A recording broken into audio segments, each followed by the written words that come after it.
Hello and welcome to another Warcraft 3 audio commentary. This is going to be a solo game on the Azeroth solo ladder on the map Turtle Rock. And it's going to be me as Elf against a human opponent. And he does a pretty oddball strategy, and my strategy is a little bit weird as well, though maybe not quite as off the wall as his is, but I'm going to be going for the Archer, Dark Ranger, Naga, Dryad, Druid the Talon strategy. If you've ever seen that against humans specifically, I think it's pretty effective, though it does have sort of some weaknesses, and it relies on timing to really be effective. So if they know it's coming, there are some things they can do to sort of thwart your timing push and make you sort of change up your strategy. And again, their unit choice can be such that it's going to be pretty difficult. But if they do sort of the standard stuff, the strategy is pretty effective. And if they try to use militia, which is sort of the intuitive answer to the timing push on their main base, they're going to be punished pretty severely generally, because militia don't have that many hit points, and they're very easy to kill with mass archers, a Dark Ranger, and a Naga. And as soon as you start killing them with Black Arrow, you're going to get a bunch of skeletons, which also are very strong as militia. So that's generally why they need to be very careful, if not just avoid entirely the use of militia to defend themselves. Just because it's going to quickly add a bunch of skeletons to your army if you're microing the strategy correctly, and that's going to make it much harder for them to sort of come back and get the things that they need to counter you. So, but again, the strategy starts off with you creeping. Black Arrow is very strong at creeping. These archers are pretty good on Turtle Rock because they have Elun's Grace, so they're going to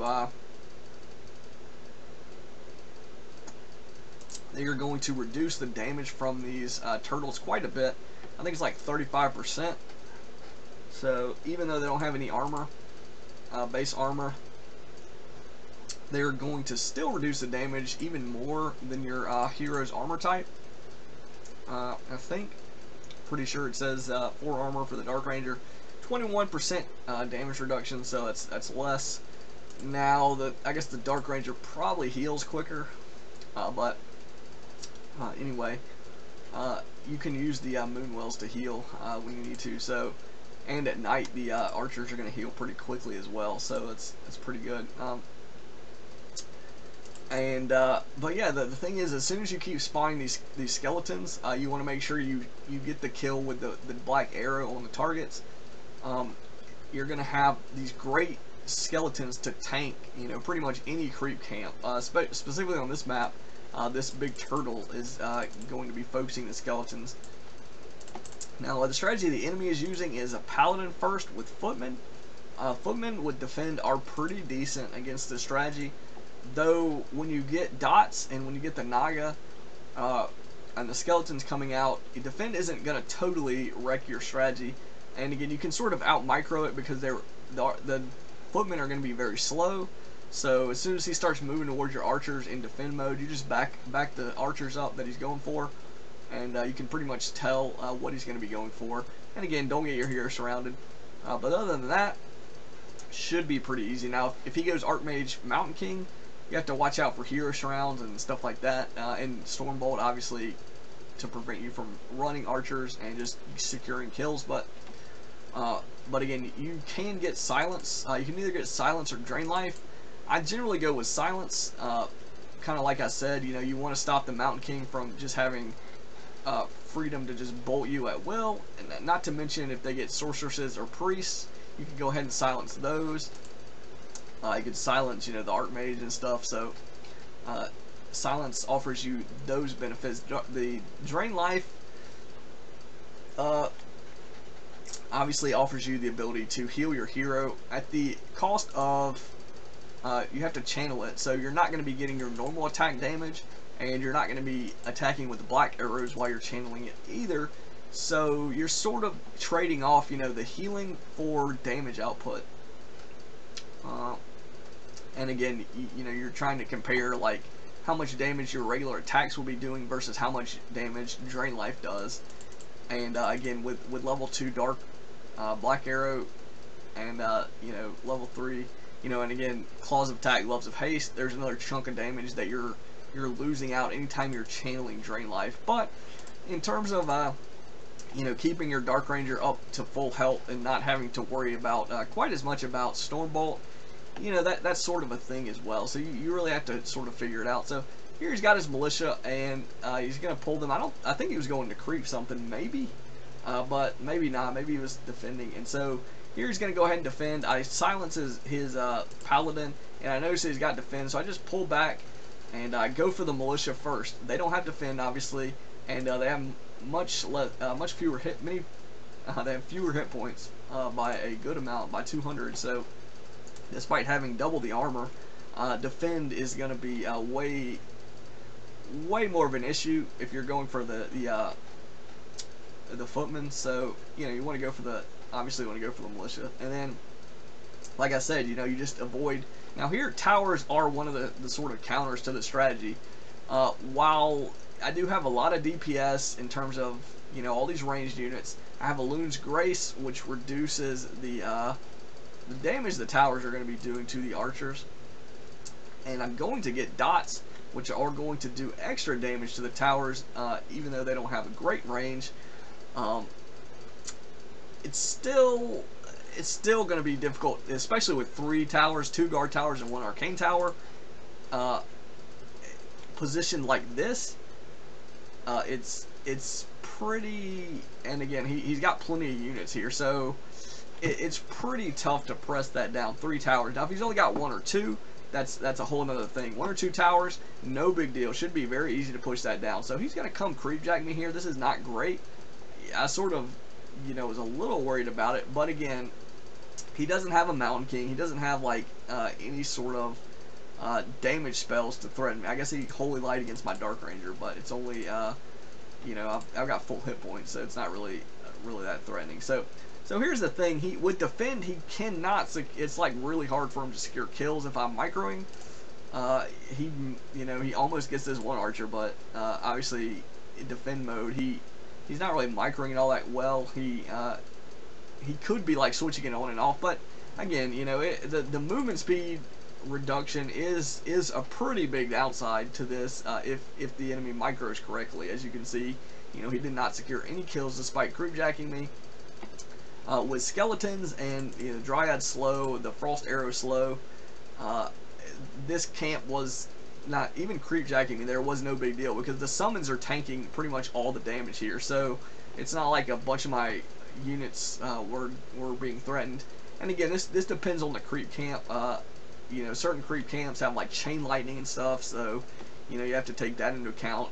They're gonna get chain lightning off on something. So, but anyway, he's starting to get casters. He should be making Spellbreakers first, because Spellbreakers can deal with Fairy Fire. They are really strong against dots, and they do normal damage, so they're pretty good against archers as well. And they're immune to these arrow effects. So really, if you're facing this strategy as a human, prioritize getting a handful of Spellbreakers out before you get Priest, if you get Priest at all. But really, Spellbreakers are one of the big counters, being immune to both the arrow effects. The only thing that you do have to worry about is archers still do okay damage, and the Dryad Poison is still going to affect the breakers. So you still have to keep that in mind in your battles. But now he's throwing up a Blood Mage as a second hero.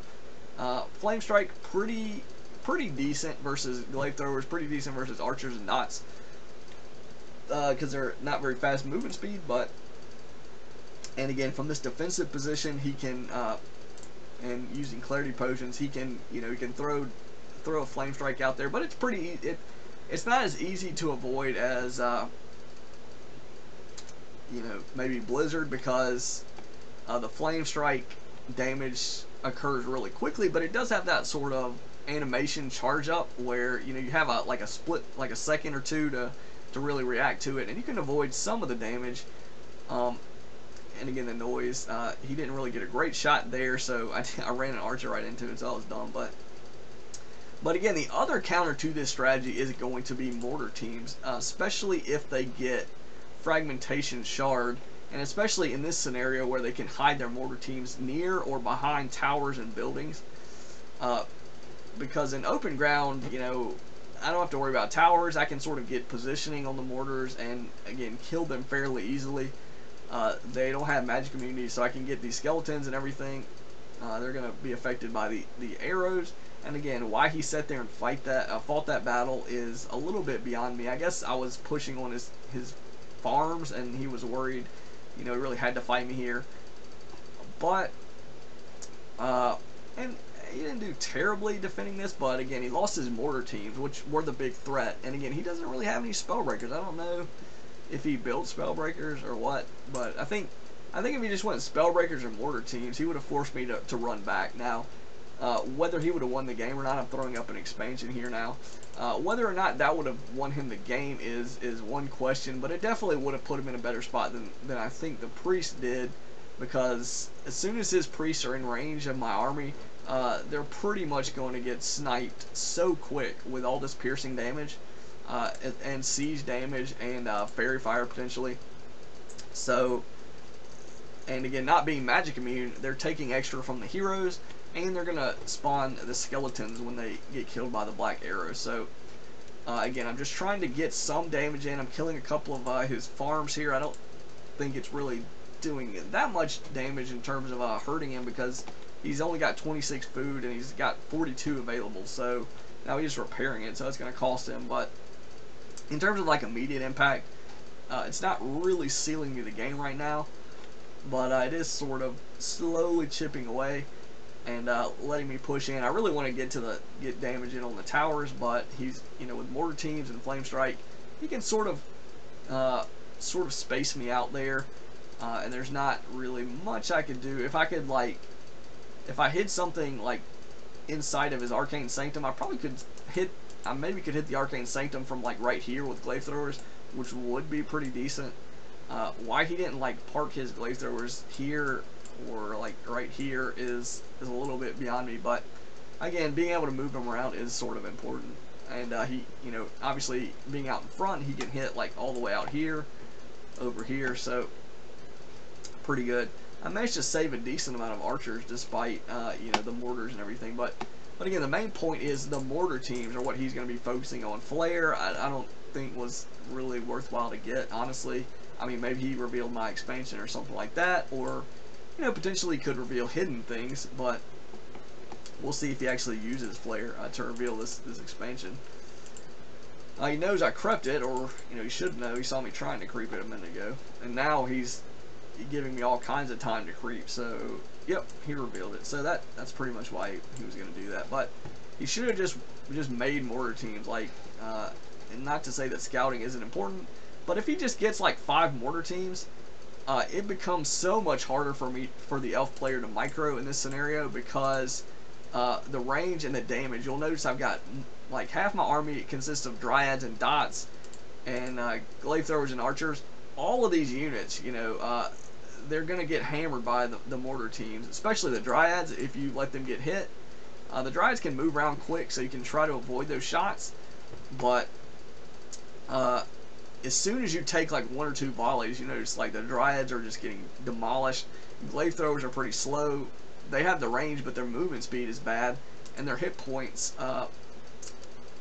they don't have as many hit points as the mortar teams. They have more armor, but the damage output is their highest damage point with base damage with no attack upgrades is just a little bit more, is 1 point more than the lowest damage of the mortar team. So yeah, it's pretty much the mortar teams do more damage. They have a little bit more hit points. Now they have 2 less armor, so the hit points probably evens out, but the damage is just more for the mortar teams. And it might be a little bit harder to, I guess figuring out the targets is about the same, but it's really the damage output and the fact that he can get fragmentation shards. I guess the glaives can get the Vorpal blade upgrade or whatever, so they can bounce on targets. But either way, you know, mortar teams are just incredibly strong. Also, mortar teams are cheaper in terms of gold, so there's that. But you have to wait until tier 2, get a workshop, da da da. So pretty even in terms of the units. I guess Holy Light can be used on mortar teams, and you can't really, you have to repair glaive throwers, but those are pretty even units, stat wise. But the main thing is, as the elf player, if you get an Ancient of War, Ancient of Lore, and an Ancient of Wind, you know, you're a little bit committed to this kind of strategy. I guess you could switch off to like bears and Hybrid of Riders, and maybe, or fairy dragons or whatnot. But so there's that. You're not completely sort of stuck in the strategy, but if you've invested, you know, all these resources into the archers, dryads, and dots and glaive throwers, you know, you got to be very careful against this type of army that he's fielding, all these mortar teams. And again, he's not going to tier 3 for some reason.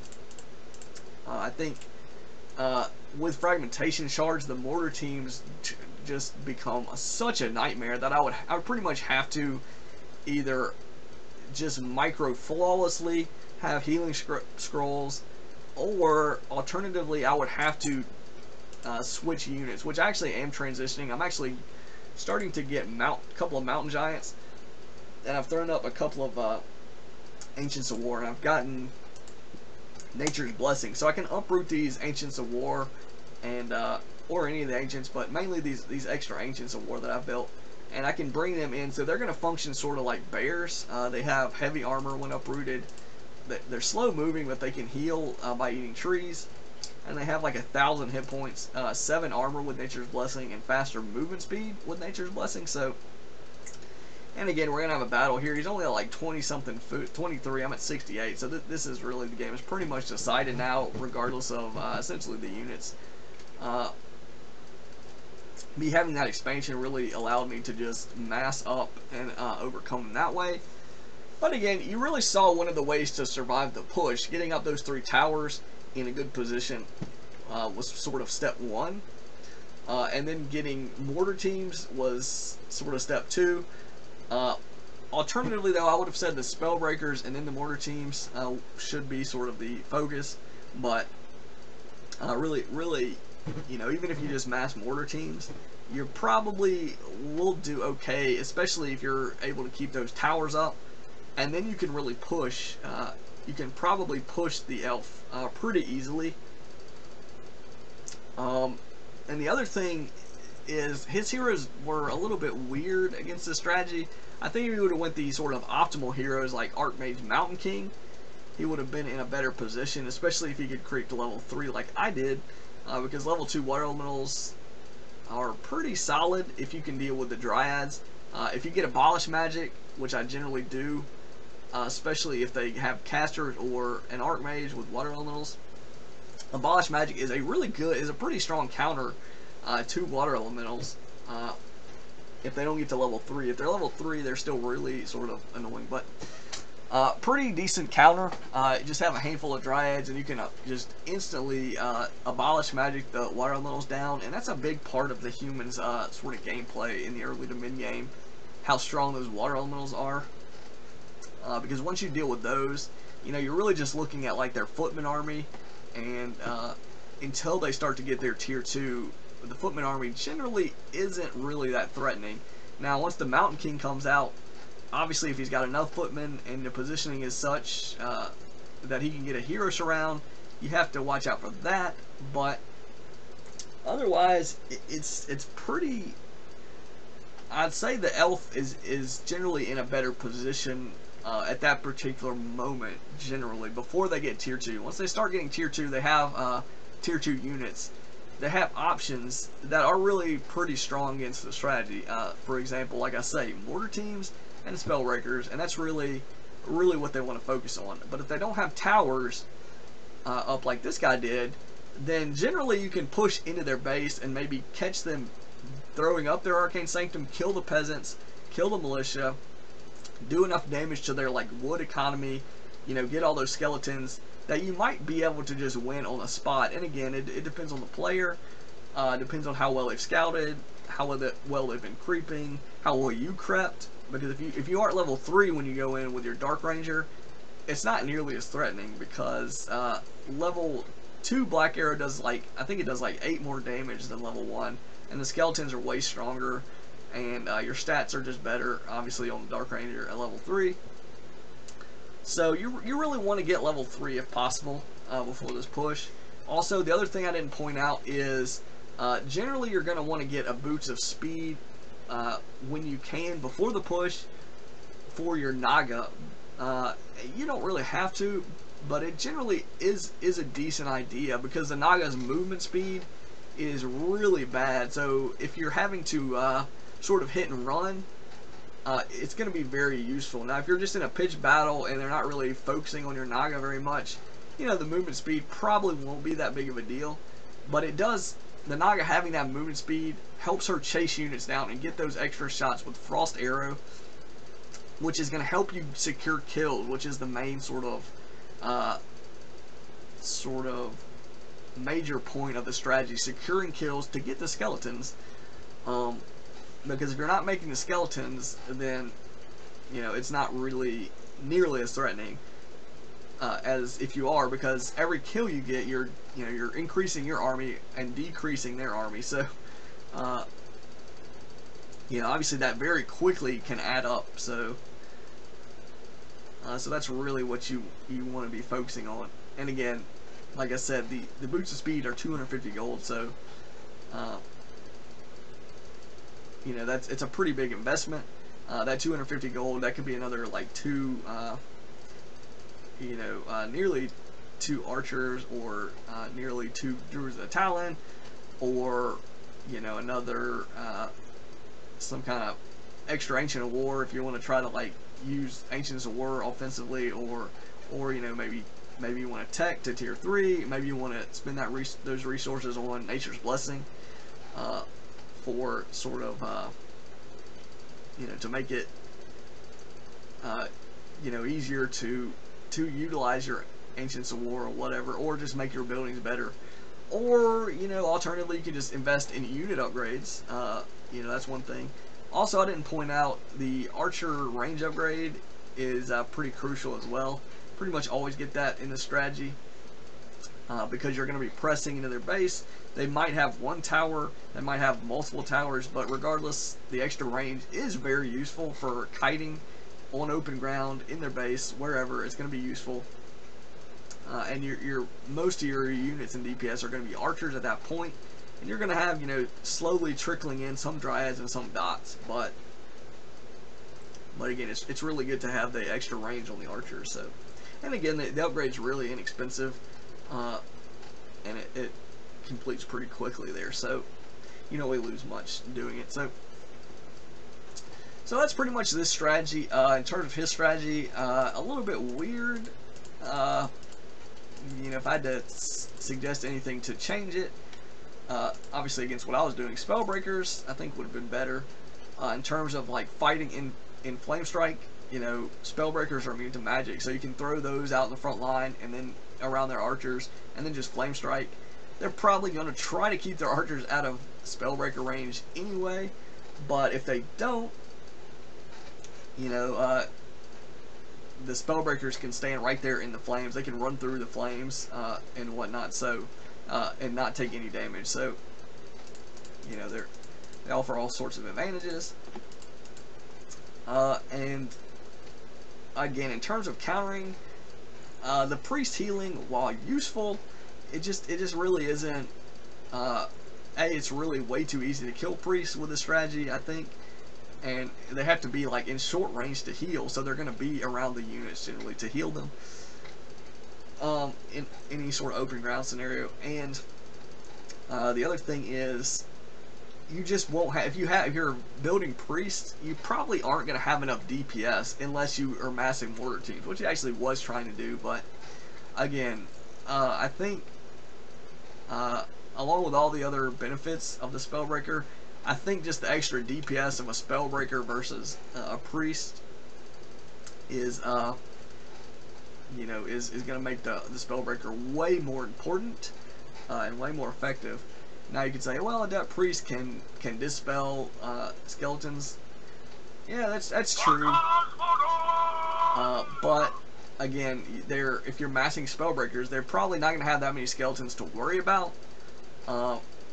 And sort of late game, if you go for tier 3, you can get control magic, which is really an incredible ability against the Dark Ranger with Black Arrow. Like at that point, the skeletons are almost a downside. Like you know, you're gonna make skeletons that they can instantly steal. It's like you're actually adding to their army with it. So that's really not great. But yeah, you know, if they're able to get to tier 3 and all that stuff relatively easily, you'll probably have just lost the game anyway, because like I said, Fragmentation Shard, you know, the human heroes get just out of control in the late game. Now, you know, sure you can get Silence, sure you can get Charm maybe, but you know, all these things, Charm is going to be good against anything, but Forked Lightning against Mass Spellbreakers isn't going to help you very much. Silence against Mass Spellbreakers is not really going to do much. Against their heroes, sure, useful, but you know, the arrow effects obviously pretty much useless against the Spellbreakers. So you get into some trouble in the late game, especially if the human gets Tri-Hero, because both the Mountain King and the Paladin can both be really strong offensive weapons against the Dark Ranger. And again, in this particular game, if the guy would have went Mountain King second, he could have potentially threatened the Dark Ranger a lot more, and that's a really big problem for the strategy as well. Like, especially if you don't have like a healing potion or anti-magic potion or whatever, or drain life potentially. But you know, with level 1 and 2 Stormbolt, level 1 and 2 Holy Light, you know, if they can just ignore your army and just go for your hero, that's going to be really a strong strategy in the later game. Same with the Naga. Like, they can't use Holy Light against the Naga, but Stormbolt against the Naga is very strong as well. Same with Spellbreakers. You know, they're going to be dealing extra damage with feedback to heroes, which is going to make your units or your heroes less effective than they already were. And if your Naga and your Dark Ranger, you know, they're floating at like 30 mana or something like that, you can't use Silence, you can't use Forked Lightning, you know, you're going to get a handful of casts of the arrow effects, and then essentially they're going to be just really strong archers. And meanwhile, the human army, if they go Archmage first, probably just going to out-mana you. Like, they're never going to run out of mana in the late game. So you really have to win sort of in the mid game, or get like a huge advantage, expand, you know, do something like that, you know, like what happened here, or else you just get into a late game that you are very unlikely to win, like without some sort of, you know, having a way better army. Your heroes just aren't going to carry it at that point. Like in the mid game, your heroes here can sometimes just carry the game, like the Naga being strong when she first comes out at level 1, with Frost Arrow against the lower hit point, I mean the lower level heroes like a level 1 Mountain King,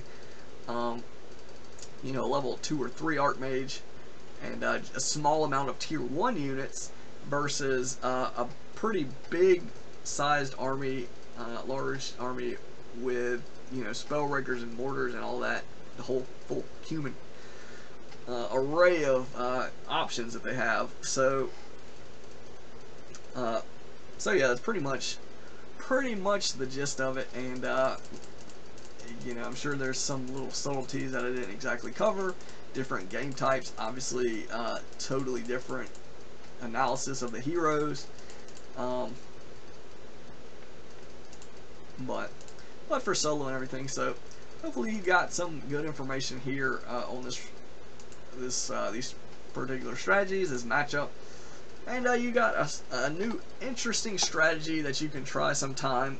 Maybe tweak it to your own liking, maybe improve in terms of like Like, I didn't really transition very quickly. I probably should have transitioned to like bears or mountain giants much earlier. Maybe even I think Hippogriff Riders probably would have been very strong. He didn't really have, aside from the towers, he was really limited on his anti-air. So Hippogriff Riders are a possibility as well.